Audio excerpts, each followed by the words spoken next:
જય માતાજી, જય શ્રી કૃષ્ણ। આજે જેઠ સુદ 11 એટલે કે ભીમ 11। ભીમ 11ને પાંડવોની 11 અથવા નિર્જલા એકાદશી કહેવામાં આવે છે। નિર્જલા એકાદશીનું મહત્ત્વ ખૂબ જ ગણાવવામાં આવે છે।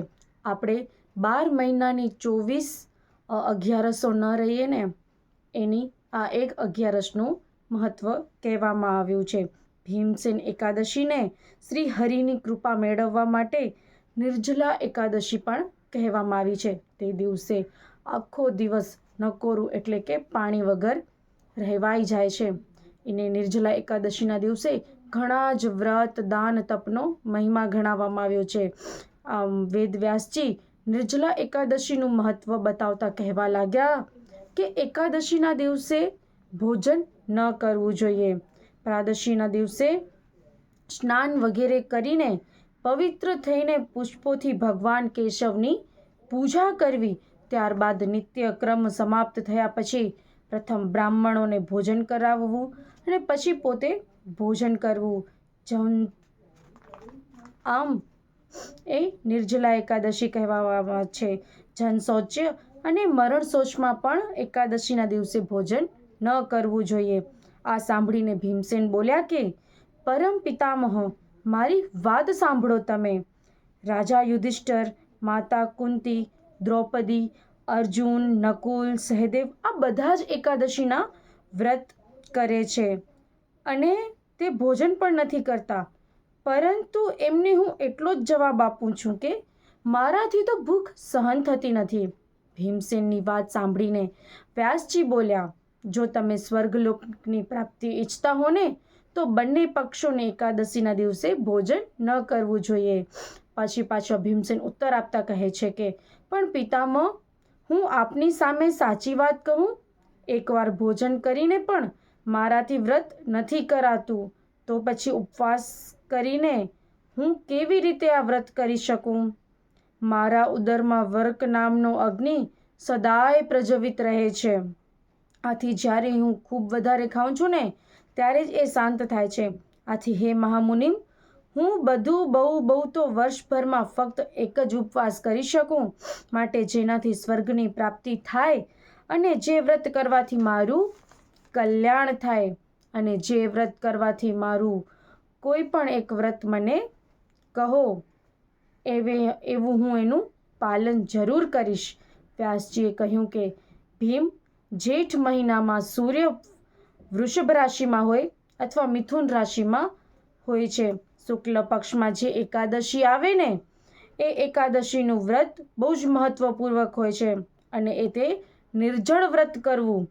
ફક્ત કોગળા અથવા આચમન કરવા માટે જ મોંમાં જળ નાખી શકો છો। આ સિવાય કોઈ પણ પ્રકારનું જળ વિદ્વાન પુરુષોમાં ન નાખવું જોઈએ, અન્યથા વ્રતનો ભંગ થઈ જાય છે। એકાદશીના સૂર્યોદયથી બીજા દિવસના સૂર્યોદય સુધી મનુષ્ય જળનો ત્યાગ કરે છે, તો આ વ્રત પૂર્ણ થાય છે। ત્યારબાદ દ્વાદશીના પ્રભાત કાળમાં સ્નાન કરી બ્રાહ્મણો સાથે ભોજન કરવું। વર્ષભરમાં જેટલી એકાદશીઓ આવે છે ને, એ બધીનું જ ફળ મનુષ્ય આ નિર્જલા એકાદશીના વ્રતથી પ્રાપ્ત કરી શકે છે।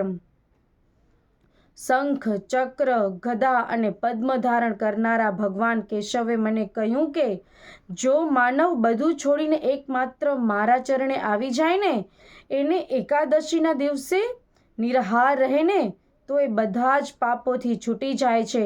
એકાદશીના વ્રત કરનારા પુરુષ પાસે વિશાળ કાય, વિકરાળ આકૃતિવાળા અને કાળા રંગના છેડ પશુધારી ભયંકર યમદૂતો નથી આવતા।